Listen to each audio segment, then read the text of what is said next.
E aí, pessoal, tudo bem?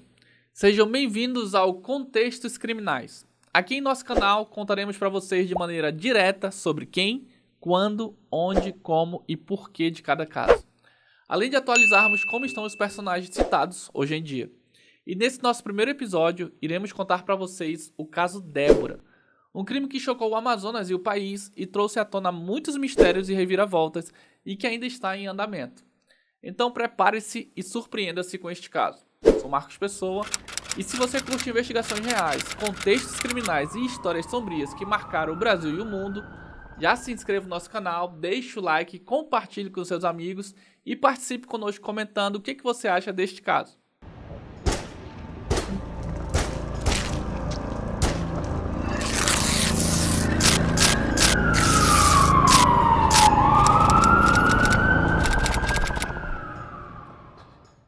Bom, e para a gente começar a contextualizar esse caso criminal, a gente precisa voltar em Manaus, 29 de julho de 2023.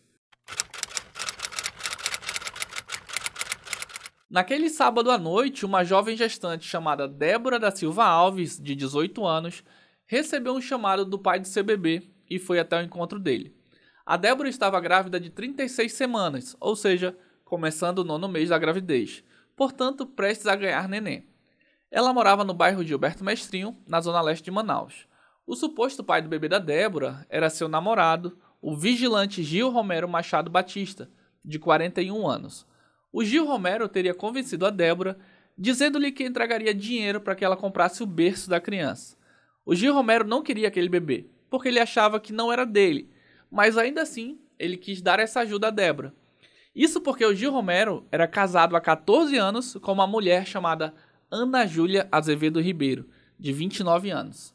E aqui vocês já começam a entender como esse crime se inicia e os gostos particulares do Gil Romero por meninas menores de idade.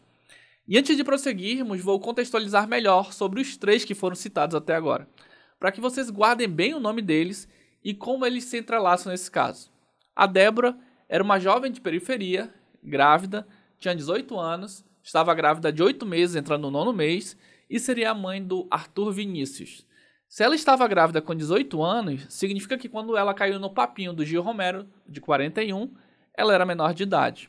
A Ana Júlia, também conhecida como Vivi, era a esposa do Gil Romero. Ela tinha 29 anos e era casada há 14 anos com ele. A Ana Júlia tinha sua rotina de trabalhar, ir para a faculdade e nos finais de semana ela dava apoio no bar do marido.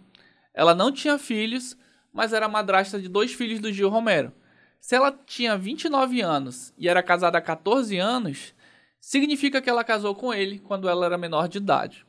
Gil Romero era casado com a Ana Júlia e namorava com a Débora e outras pessoas. Ele tinha 41 anos, pai de um jovem de 22 anos que morava com ele e outra filha de 15 anos que morava com a mãe. Ele fazia faculdade de Direito, estava no 6º período, tinha um bar chamado Bar do Romero e trabalhava como vigilante há 11 anos na usina termoelétrica Mauá 2, no bairro Mauazinho. O Bar do Romero ficava localizado no bairro Nova Vitória e era perto de onde a Débora residia. Já a casa dele com a Ana Júlia ficava no bairro Cachoeirinha. Dito isto, sigamos. Bom, naquele sábado à noite, o Gil Romero estava trabalhando e no horário de trabalho dele, ele ligou para a Débora e disse que iria buscá-la de carro para eles tentarem se acertar melhor e também prometeu que iria ajudar a comprar o berço do Arthur. A Débora achou que tudo bem, e antes dela ir ao encontro, ela avisou todos os seus familiares que ele havia ligado e a chamado, que ele iria dar uma força ali para a criança. A mãe não queria que ela aceitasse nada dele, isso porque o Gil Romero nunca quis aquele filho. Ele primeiro não reconhecia que era o pai, e depois que não aceitava a gravidez da Débora, porque ele achava que aquele filho iria resultar no fim do seu casamento. Ainda assim, a Débora, apaixonada por ele, decidiu ir se encontrar. Acontece que ela não voltou para casa. E aí na manhã seguinte a família dela ficou muito nervosa e o irmão dela foi até o bar atrás do Gil Romero porque sabia que a irmã tinha ido atrás dele. Sabia que a irmã tinha saído com ele na noite anterior. E chegando lá no bar, ele falou com o Gil e com a Ana Júlia querendo saber onde é que estava a irmã dele. A Ana Júlia não sabia o que estava acontecendo e falou para falar com ele, porque ela viu que o rapaz estava muito nervoso. E foi quando ele abriu o jogo ali para ela. E aí falou que a irmã dele estava grávida, que o Gil Romero era o pai da criança e que ele queria saber onde é que estava a irmã dele. E aí foi nessa situação que a Ana Júlia ficou sabendo que a Débora estava grávida do Gil Romero. Aí assim, logo após o desaparecimento da Débora, ainda no domingo, a família da Débora acionou todos os conhecidos em busca da jovem. E claro, acionou também a imprensa para que a Débora fosse localizada, fazendo assim com que todas essas dezenas de conteúdos ainda estejam nas redes sociais sobre o desaparecimento da Débora. A mãe dela, a dona Paula Cristina, temia o que poderia ter acontecido com a filha, pois ela não queria esse relacionamento da filha com o Gil Romero, porque só soube quando a filha engravidou e foi contar para eles. E foi quando souberam que ele jamais aceitaria a gravidez.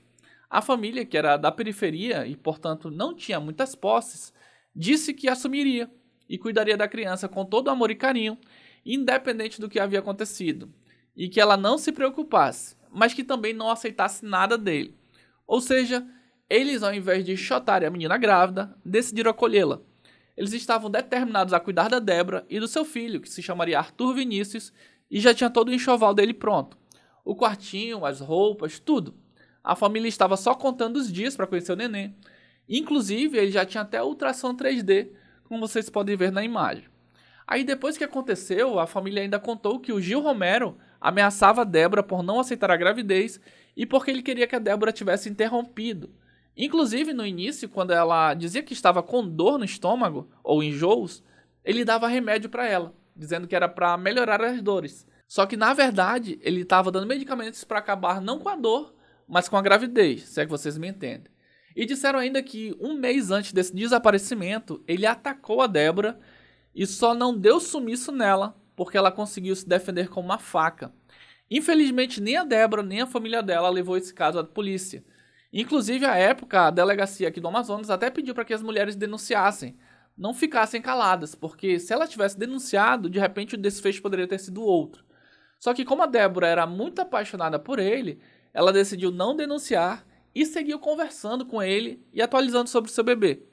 Em algumas publicações divulgadas das conversas da Débora com o Romero, dava para ver que eles se falavam bastante, até mesmo sobre outras moças grávidas e o quanto ele estava enrolado. Inclusive, ele tinha dito que a gravidez dela já havia chegado nos ouvidos da Ana Júlia, contrariando, portanto, o que teria dito a Ana Júlia ao irmão da Débora no dia que ele foi atrás do Gil Romero. E com esse desaparecimento súbito da jovem, todos se mobilizaram em busca da Débora. Dia após dia, várias publicações nas redes sociais e a polícia levantando várias informações do Gil Romero, classificando-o como o principal suspeito do desaparecimento da jovem. Foi então que a polícia deflagrou a Operação Ela. O nome da Operação Ela faz referência à deusa Ela, que representa a morte e a fertilidade na mitologia nórdica. E durante a Operação Ela, a polícia apertou o cerco e de saída prendeu José Nilson Azevedo da Silva, conhecido como Nego. O Nego era gerente do bar do Romero e braço direito do Gil Romero. E não demorou nada e ele confessou a participação no delito. Mais do que isso, o Nego contou para a polícia o que ele e o Gil Romero haviam feito com a Débora. Ele deu detalhes de tudo que aconteceu naquela noite, desde o Gil Romero ter dado a ordem para o Nego ir até o trabalho dele na usina, até a desova posterior do corpo da jovem grávida. Um detalhe, o Gil Romero trabalhava lá nessa usina, mas ele com o Nego também saqueava os fios de cobre, ferros e outros materiais. E como ele estava no turno, ele mandou o Nego ir para lá. O Nego então foi, pulou o muro e ficou escondido aguardando as ordens de seu patrão. Então, de acordo com a versão do Nego, o Gil Romero sai e vai buscar a Débora. Enquanto isso, ele vai catar os materiais que eles venderiam, a sucata. E então chega o inspetor da usina para ver como estava a ronda, o Nego se esconde e o Gil Romero já está de volta e vai acompanhar o inspetor. O inspetor fica ali por volta de 1h30 até que ele vai embora. Aí o Nego sai de onde estava escondido e vai até o Gil Romero com o produto do furto perguntar se já poderia levar o material embora. E é quando o Gil Romero disse que precisava que ele fosse com ele ali no carro. Aí o José Nilson diz que quando chegou no carro, ele se assustou com a cena da Débora já sem vida e com marcas de cordas pelo pescoço. Na versão dele, ele não sabia do feminicídio, mas ele sabia que iria furtar. Aí ele alegou que, pelo fato do Gil Romero andar armado, já que era vigia, ele se sentiu coagido a ajudá-lo. Eles então tiram o corpo dela do carro, levam para o galpão, ateiam fogo, colocam-a dentro de um tonel que se encontrava no local, e aí como ela era maior do que o tonel, eles tiram um pedaço do corpo dela, tiram ali o pé, e afundam o seu corpo nesse tonel com óleo, e em seguida arriscaram o fósforo. Só que como o combustível do tonel era de difícil combustão, não estava fazendo o efeito que eles queriam. Então eles misturam ali com outros produtos inflamáveis, como gasolina e álcool. Foi então que pegou fogo. E aí depois o tonel foi fechado e jogado num barranco, em uma área de mata, nos fundos da própria empresa. E aí depois dessa barbaridade toda, o José Nilson vai embora e o Gil Romero continua trabalhando até o final do seu turno, como se nada tivesse acontecido. E de base nessas informações colhidas no depoimento do Negro, a Polícia Civil foi lá na usina, atrás do dito tonel, para saber se aquilo estava sendo contado de verdade ou não. E foi quando a polícia viu o barranco e lá no meio do mato avistou o tonel dito pelo José Nilson e chegou na localização dos restos mortais. A Polícia Civil então montou uma estrutura para poder descer o barranco, que era de difícil acesso, e localizou os restos mortais da Débora carbonizados próximo ao tonel. Tudo foi transmitido nas redes sociais porque, como disse para vocês, esse caso estava sendo acompanhado de perto pela mídia local. E tão logo souberam que talvez fossem os vestígios finais da Débora, equipes de reportagens acompanharam as buscas junto com familiares. Após o IML coletar o corpo e levar para o instituto, a família fez o reconhecimento e confirmou que tratava-se da Débora. Segundo a tia da jovem, a dona Rita de Cássia Silva, ela e a mãe da Débora haviam reconhecido o corpo dela pelos brincos que ela estava usando, por parte do cabelo e ainda pelo vestido que ela estava usando. E esse reconhecimento foi possível porque o corpo em si não carbonizou todo. E ainda segundo os investigadores, o corpo dela estava com um pano no pescoço, o que mostrava que ela teria sido asfixiada com este pano. E talvez a revelação mais chocante foi a que eles viram ali, que os pés dela tinham sido removidos. Essa parte não havia sido mencionada pelo Negro. A polícia acreditava que isso teria acontecido porque ela era maior do que o tonel. E somente desta forma eles conseguiriam colocá-la dentro e fechá-la. Mas como dito, ela quando foi encontrada, não foi encontrada dentro, e sim próximo ao tonel de aço com diesel. Bom, e de imediato a Polícia Civil do Amazonas começou a reforçar ainda mais o desaparecimento do Gil Romero, que era o principal suspeito, e que somente ele poderia explicar o que havia acontecido. Até porque ele era a última pessoa a ter visto a Débora. E antes ela era uma pessoa desaparecida. Após o reconhecimento do corpo, passou então a ser um homicídio qualificado como feminicídio e ocultação de cadáver. A polícia chegou a interrogar a Ana Júlia, mas ela não sabia do paradeiro do Gil Romero. Ela dizia que a última vez que havia falado com ele tinha sido no domingo, dia 30 de julho, e que ela queria muito saber onde ele estava, porque ela não sabia nem se ele estava vivo ou morto. E logo que a notícia explodiu, o bar do Romero foi saqueado. E aí, como eu disse para vocês, o Gil Romero tinha um bar que ele tocava com José Nilson. O bar que se chamava Bar do Romero e ficava localizado no bairro Grande Vitória, também na zona leste de Manaus. Ele foi completamente destruído pela multidão enfurecida logo após a divulgação deles como autores do feminicídio. Os vizinhos depredaram toda a estrutura do estabelecimento e começaram a saquear, levando objetos como TVs, caixa de som, geladeiras, freezer, cervejas e qualquer item encontrado dentro do bar. A fúria chegou ao ponto de pessoas usarem marretas para destruir parte do concreto do estabelecimento. A fúria da população só foi diminuir quando a polícia chegou. E aí no dia seguinte, quando foi na sexta-feira, a Polícia Civil confirmou por meio de exames que a arcada dentária do corpo encontrado era de fato da Débora Alves. Foi quando o IML liberou o corpo dela para o último adeus da Débora. E foi durante o velório da Débora que uma nova informação pegou a toda a sociedade de surpresa. A família da Débora disse que a autópsia do IML não localizou o bebê Arthur. Os médicos legistas até questionaram se os familiares tinham exames dela grávida, porque pelo corpo encontrado, mostrava que o útero dela estava vazio.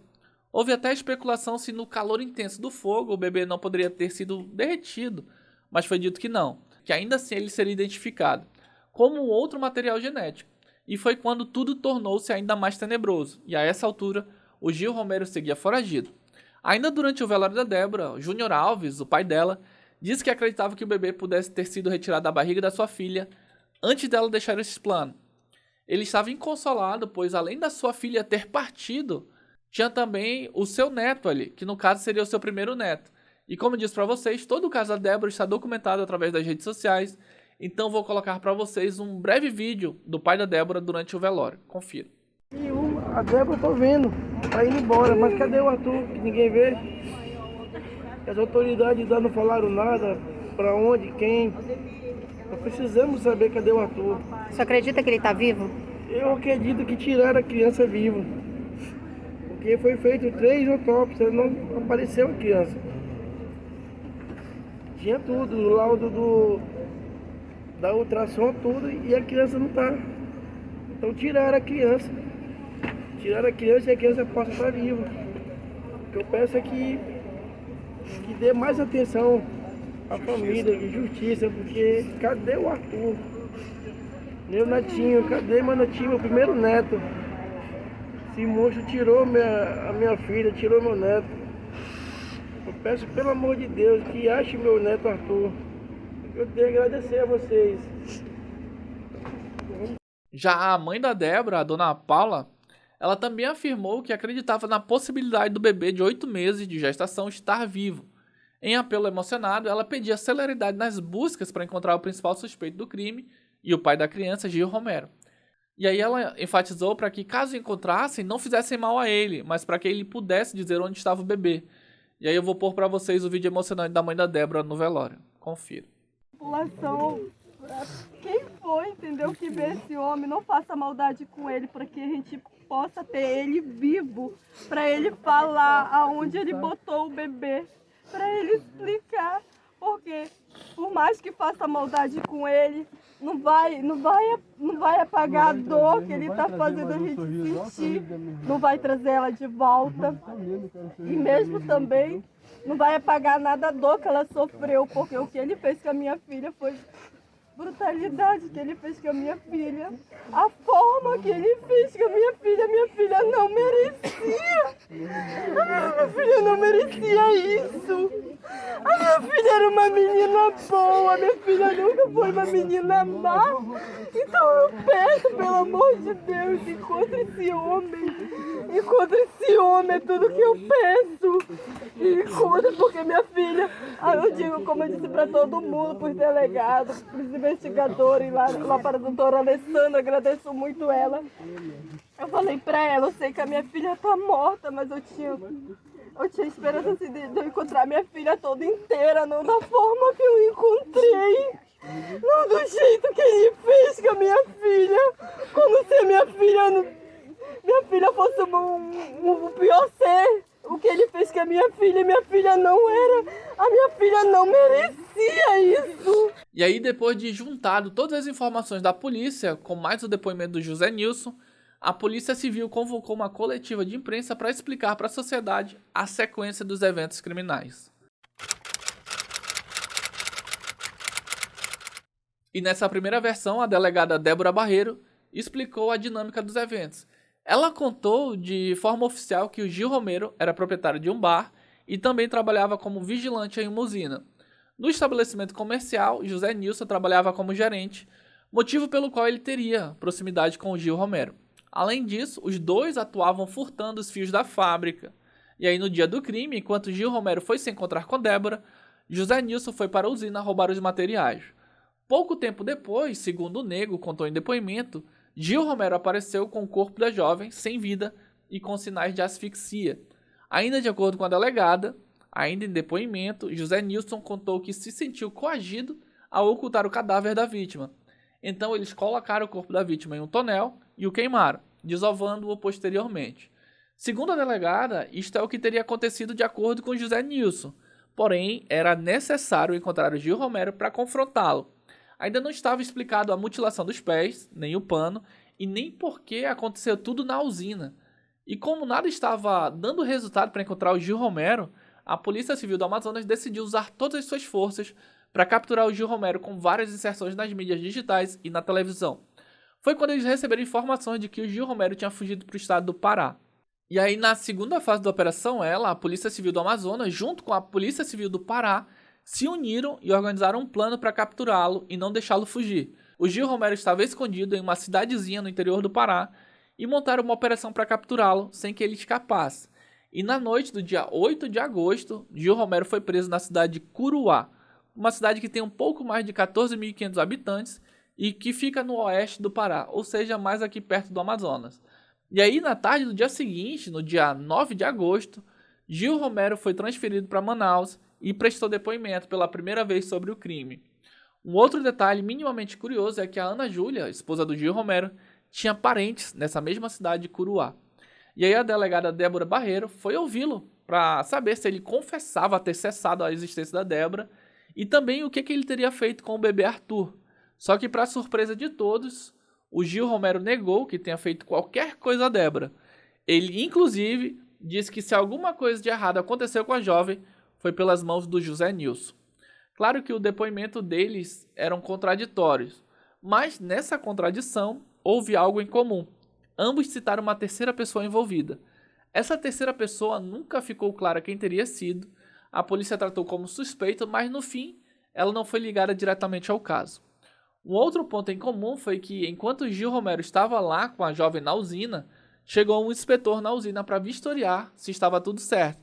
Foi então que o Gil Romero precisou esconder a jovem, junto com José Nilson, dentro de um galpão e saiu para fazer seu trabalho de vigilante e acompanhar esse inspetor. Esse inspetor ficou ali umas 3 horas, segundo ele, na fábrica e depois foi embora. E como de se esperar, houveram algumas contradições nesses depoimentos, principalmente sobre quem teria feito o quê. Além disso, foi descoberto que o Gil Romero teria pago a quantia de R$500 para o José Nilson para que ele desse apenas um corretivo na jovem, por ela atribuir a paternidade da criança a ele. Dar um corretivo, na linguagem informal, seria usar a violência para puni-la. A delegada informou ainda que o Gil Romero foi até o galpão cerca de 3 horas depois, após terminar de acompanhar o inspetor, e no local encontrou a jovem já sem vida. E foi quando ele disse que a passagem da Débora para o outro lado teria sido cometida por José Nilson. Aí ele disse que se desesperou, disse para que ele desse um jeito naquela situação, porque no dizer dele, a ordem que ele tinha dado para o José Nilson era apenas para dar um corretivo. Não precisava fazer tudo aquilo para que ela parasse de falar que ele era o pai do menino, até porque ele era um homem casado. Já para o José Nilson, ele conta que quando o Gil Romero chegou na usina com a Débora, ela já estava sem vida. E ele recebeu a ordem para se livrar daquele problema. E como manda a lei, o Gil Romero passou pela audiência de custódia. E assim, como já havia um mandato de prisão expedido contra ele, a justiça só verificou na audiência de custódia se realmente estavam preenchidas as formalidades da prisão e se ele sofreu algum tipo de agressão policial. Após isso, a prisão foi mantida. Inclusive, vazou um trecho da audiência de custódia do Gil Romero que vou pôr para vocês. No vídeo, Gil Romero aparece bem sereno, confiante e orgulhoso que é um estudante de direito, que trabalha. Ou seja, ele queria basicamente dizer que tais bons antecedentes não justificariam sua prisão preventiva. Sim, ele praticamente foi tentar se vender ali para a juíza como se estivesse em uma entrevista de emprego. Confira esse trecho dele. Doutora, posso acrescentar alguma coisa? Sim. Eu também faço faculdade. Eu trabalho com eletricidade há 11 anos. Faço faculdade do 6º período de Direito. E sou empresário. E claro que esse papinho dele não colou e após a audiência de custódia foi mantida a prisão temporária dele. Só que um pouco antes da audiência de custódia, durante uma entrevista coletiva, a Polícia Civil confirmou que o Gil Romero confessou o crime. E aí nessa segunda versão ele confirmou ter feito, né? E aí ele disse que levou a Débora até aquela usina onde ele trabalhava como vigilante para tratarem sobre a paternidade do bebê. E ainda dentro do carro Honda Civic eles iniciaram uma discussão pelo fato dela estar exigindo utensílios para sua gravidez, bem como para seu bebê, motivo pelo qual ele a agrediu fisicamente e a deixou desacordada. Nesse momento ele chamou o Nego. O Nego, quando viu, ficou assustado porque a menina estava grávida. E o Nego teria questionado se ele tinha certeza daquilo, até porque o Nego estava ali na usina não para isso, mas para fazer o que eles sempre faziam, que era roubar fios e cobres. O Gil Romero então teria confirmado e ambos teriam pego uma corda e fios e tiraram a vida da jovem por asfixia. Em seguida, eles a levaram para o galpão, pois é o momento que o inspetor chega, e aí o Nego teria ficado com o corpo dela até o inspetor ir embora, e depois que o homem deixa a usina, eles pensam em como ocultar o cadáver, e é aí que eles decidem então colocá-la num tonel que estava por lá. Só que ao tentarem colocá-la dentro, eles percebem que ela era maior, e eles então amputam ali a parte excedente e fazem aquilo que contei para vocês. O Nego vai embora e o Gil Romero continua no trabalho. Só que ele ficou pensando que se a Débora fosse localizada, por tabela a criança seria localizada. E se fizesse o exame de DNA da criança, chegaria talvez nele e ele seria apontado como principal suspeito. Foi então que ele decide pegar uma faca de pão, descer o barranco onde estava o cadáver, abrir a barriga da jovem e retirar o bebê que já estava morto. Ele então coloca-o dentro de uma saca de estopa junto com diversos materiais de resto de obras e deixa a sacola escondida até terminar seu turno de trabalho. Lembrando que tudo isso é o segundo depoimento do Gil Romero. Aí ele contou que colocou a saca dentro do porta-malas de seu carro e foi até o porto da Ceasa, onde ele pegou um catraieiro. Catraia, para quem é de fora, é uma embarcação pequena, igual essa da foto. Aí o Gil disse para o catraieiro que precisava atravessar para o município do Careiro, que é o outro lado do rio. E aí no meio dessa viagem, passando ali pelo encontro das águas, ele jogou a saca dentro do rio, que afundou devido ao peso do entulho. O catraieiro ainda se assustou com aquela ação dele e perguntou o que era aquilo, o que ele tinha feito. E aí ele disse que era resto de obras. O catraieiro ficou desconfiado, mas não perguntou mais nada. Aí o Gil desce no Careiro e decide pegar outra catraia de volta para Manaus, uma vez que aquele catraieiro ficou desconfiado e poderia até mesmo chamar a polícia. Em seguida, ele pega esse outro catraieiro e volta para Manaus. Aí ele vai para casa dele na Cachoeirinha, diz para Ana Júlia que tinha feito uma grande besteira e que precisava fugir. Lembrando que essa dinâmica do crime foi a Polícia Civil que repassou à sociedade após confrontar as duas versões para encerrar o caso. E como ele disse que falou com a Ana Júlia que precisava fugir, a polícia decidiu ouvi-la novamente, mas acabou encontrando dificuldade de localizá-la e decide pedir a prisão preventiva da Ana Júlia. Um dia após Gil Romero chegar em Manaus, preso, lembrando que ele foi preso no Pará no dia 8, trazido para o Amazonas no dia 9, aí na quinta-feira, dia 10 de agosto, a Justiça do Amazonas decretou a prisão preventiva da Ana Júlia por suspeita de envolvimento no caso. Porque, de acordo com o delegado Ricardo Cunha, quando interrogada antes do encontro do corpo da jovem, ela mentiu em depoimento e se referia à vítima com desdém. O delegado disse que foram diversas contradições encontradas e logo após o desaparecimento do corpo, eles tentaram contato com ela novamente, mas ela já havia sumido e que naquela altura o paradeiro da Ana Júlia era incerto, razão pela qual entenderam que ela precisava sim ser encarcerada e responder algumas perguntas. Foi quando a Ana Júlia passou a ser foragida. Ela então, junto com seu advogado, Dr. Wilson Benayon, se apresenta na delegacia, foi ouvida novamente, negou o envolvimento com o caso e foi solta na audiência de custódia no mesmo dia. A polícia acabou descartando o envolvimento dela no caso Débora. O delegado disse que até o momento eles não tinham comprovação de nenhuma de participação da Ana Júlia e que aparentemente ela realmente não soube de nada. Inclusive, nesse meio tempo, as pessoas viram que nas redes sociais a Ana Júlia tinha curtido uma foto da Débora e inclusive eles tinham alguns parentes da Débora adicionados como amigos em sua conta no Facebook. E a Ana Júlia revelou que a Débora tinha namorado o irmão dela, mas que apesar da Débora ter sido sua cunhada, as duas nunca tiveram proximidade. Daí, no dia seguinte, já na sexta-feira, dia 11, a Ana Júlia com seu advogado deram uma coletiva de imprensa. Ela voltou a afirmar que não teve mais contato com ele e que até chegou a falar para o advogado que ela queria muito saber onde ele estava porque ela não sabia se ele estava vivo ou morto. E aí disse ainda que depois do acontecido apareceram pessoas de moto na frente da sua casa e foram atrás dele. Aí reafirmou que a última vez que falou com ele foi no domingo. Ela contou também que tinha sido uma vítima, do Gil Romero e que só ficou sabendo do que tinha acontecido pelas atualizações das mídias. Ela disse ainda que perdeu seu emprego e não tinha mais como pagar sua faculdade. Que ela tinha um sonho de pagar a faculdade e que agora não tinha de onde tirar o dinheiro para pagar a faculdade. Daí perguntaram se ela era mulher trans, porque rolou um boato desse de que ela seria mulher trans, que teria descoberto que a amante do marido estava grávida e que queria o filho do casal, e que o marido então teria roubado o bebê da barriga da grávida e depois acabado com a vida dela. Uma coisa bem bizarra e pesada, e vocês podem ter ideia de como essas mentiras correm longe, E aí quando perguntaram isso dela, ela, lógico, negou ser mulher trans, e o advogado disse inclusive que a conhecia desde os 10 anos.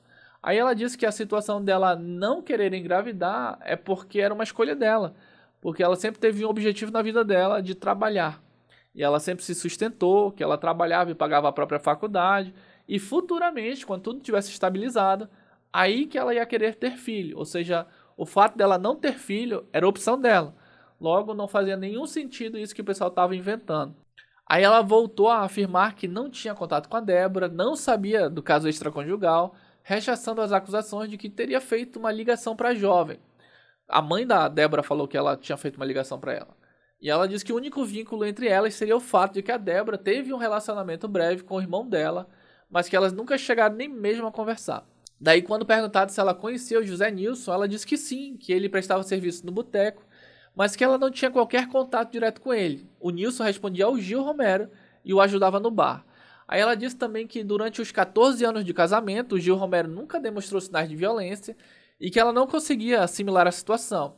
Ela disse que nunca conheceu esse lado dele e, pelo contrário, que ele sempre foi uma pessoa que até as pessoas que moram perto ele ajudava. Ela também alegou não ter tido nenhuma participação no acontecido com a Débora e que não sabia mesmo onde é que estava o Gil Romero enquanto ele estava foragido. Aí os celulares da Ana Júlia e dos familiares até chegaram a ser apreendidos. Ela disse até que saiu com a mãe dele para saber se ele estava nas proximidades. Mas tanto não encontraram como não fazer ideia para onde ele teria se metido. Daí houve também uma especulação dela ter ido para o Pará para auxiliar a fuga do Gil Romero.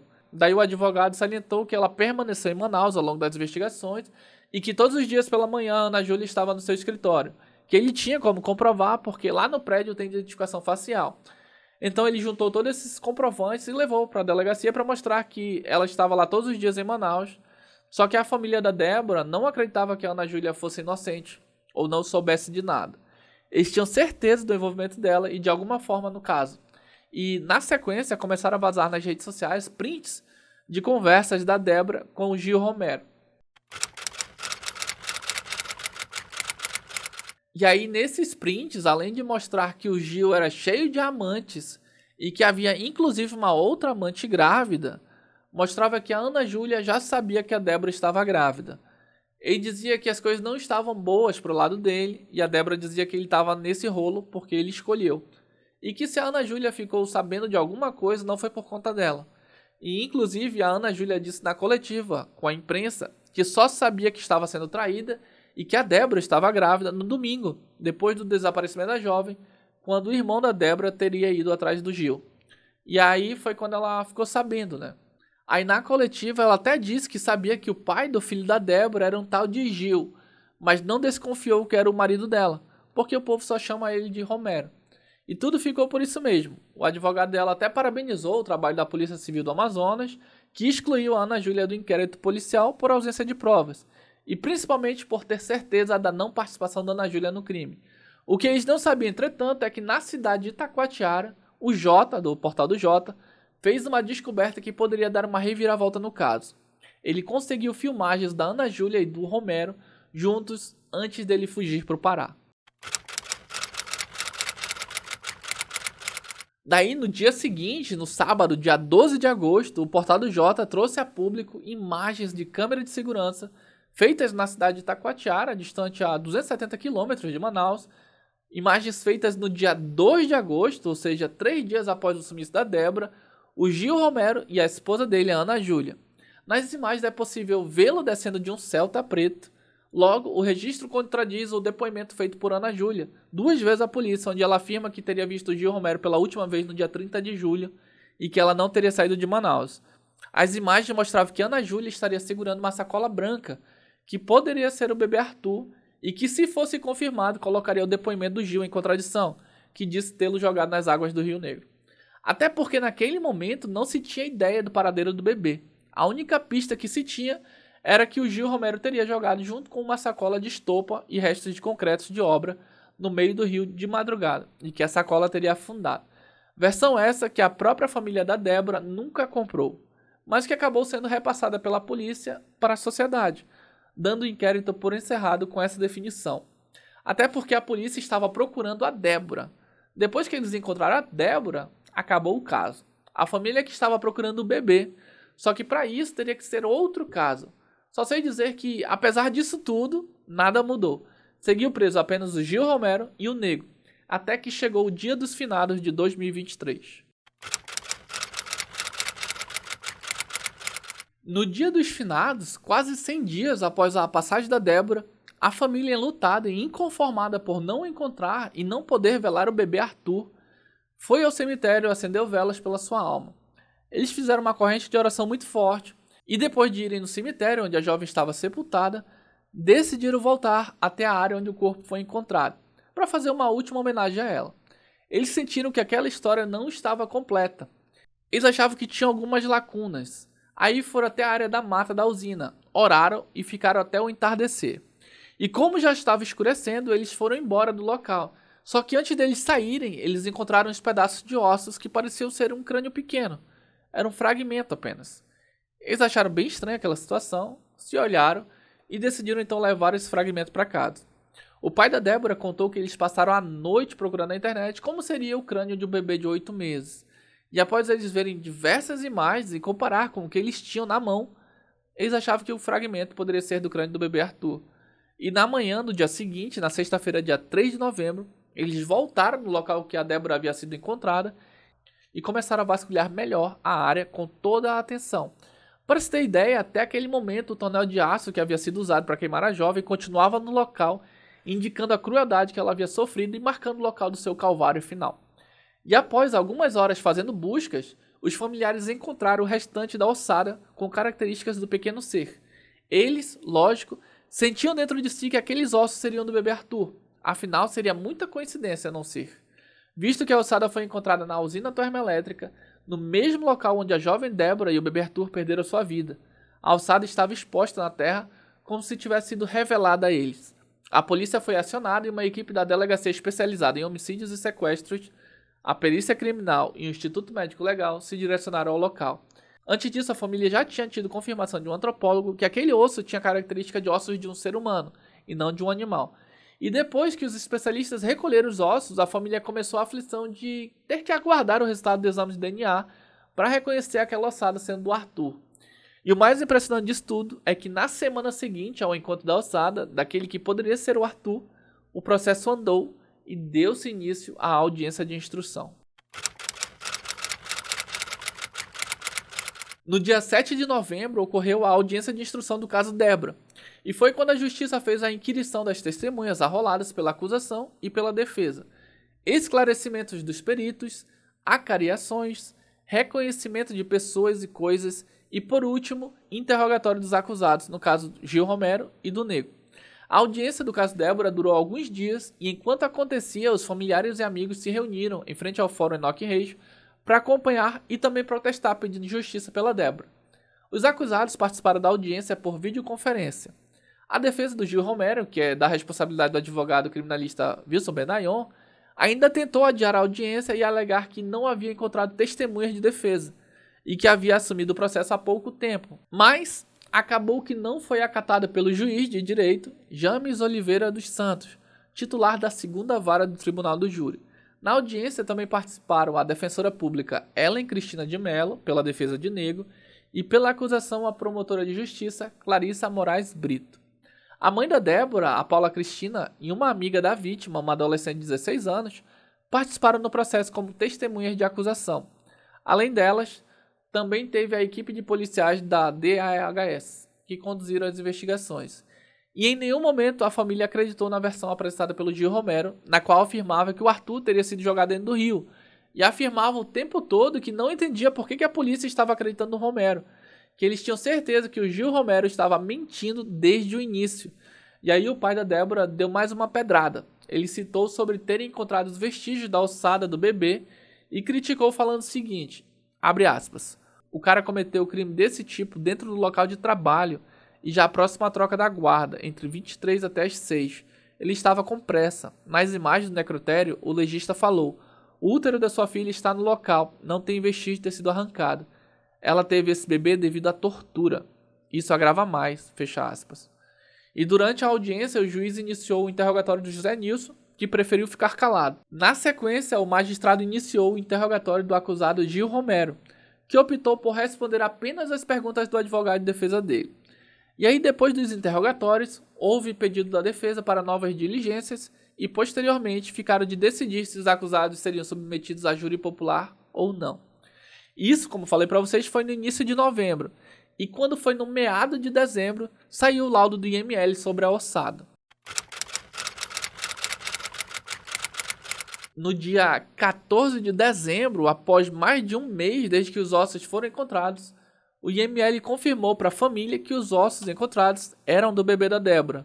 Ou seja, a família estava certa o tempo todo e a sua sede por justiça acabou encontrando os ossos do pequeno Arthur.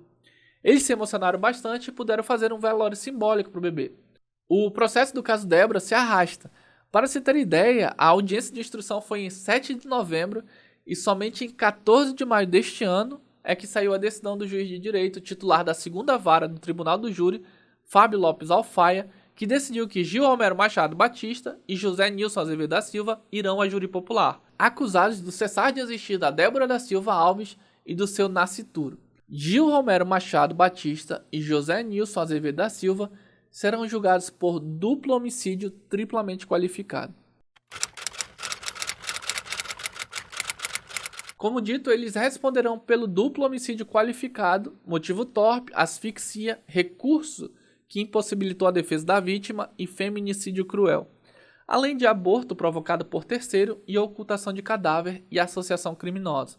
Com a decisão de pronúncia, a defesa dos réus poderá recorrer à instância superior. Na mesma decisão, o magistrado manteve a prisão preventiva de Gil Romero Machado Batista e José Nilson Azevedo da Silva, que estão presos desde a época do crime. O processo tramita em segredo de justiça, o que é extremamente difícil de acessar os autos para trazer para comentar com vocês. Em caso de condenação, a dupla pode pegar uma sentença de 40 anos. A data do julgamento ainda não está marcada. E como disse para vocês, esse processo se arrasta na justiça amazonense. Por isso, agora em julho passado, completou-se 1 ano do crime contra a Débora. E no dia em que completou 1 ano do falecimento da Débora, agora no dia 29 de julho de 2024, familiares e amigos dela se uniram em um ato público no calçadão da Praia da Ponta Negra para pedir por celeridade da justiça no julgamento do caso. Eles querem, obviamente, que aconteça o julgamento do Gil Romero e do José Nilson. E eles não queriam vingança, só querem justiça. A mãe da Débora, a dona Paula Cristina, conta que a saudade ainda é grande e que o quarto que a Débora preparou para o seu bebê ainda está montado, com todos os seus pertences. A indignação e o clamor por justiça são, segundo ela, necessários para confortar seu coração, que não deseja mal para o suspeito. E em entrevista recente, a dona Paula falou o seguinte, abre aspas, eu digo assim, na minha casa hoje em dia eu não tenho mais alegria. Eu tenho outros filhos, mas ela era a nossa alegria. Não porque ela está falecida, não sei por que aconteceu isso com ela, mas ela sempre foi a alegria da nossa família. Onde minha filha chegava, ela contagiava todo mundo. Fecha aspas. E esse foi o vídeo, e para concluir, gostaríamos de expressar nossos mais sinceros sentimentos à família e aos amigos da Débora e do Arthur Vinícius. Sabemos que a dor de perder alguém de maneira tão trágica é imensurável e não há palavras que possam aliviar o sofrimento. Este vídeo não tem o intuito nenhum de desrespeitar a memória da Débora ou causar mais sofrimento a seus entes queridos. Nosso objetivo é informar e conscientizar sobre o caso, com a esperança que a justiça seja feita de forma plena. E se você chegou até aqui, deixe seu nome nos comentários, que quando fizermos a live especial de 1000 inscritos, irei ler o nome de vocês de um por um, como uma forma de homenagear quem chegou aqui conosco desde o início. Agradecemos por acompanhar este conteúdo, e se você gostou desse vídeo e achou que ele foi útil, deixe o like, comente o que você achou disso tudo, se inscreva no nosso canal, e quando se inscrever, não esqueça de ativar a campanha, porque assim que a gente lançar o próximo vídeo, você estará notificado. Valeu!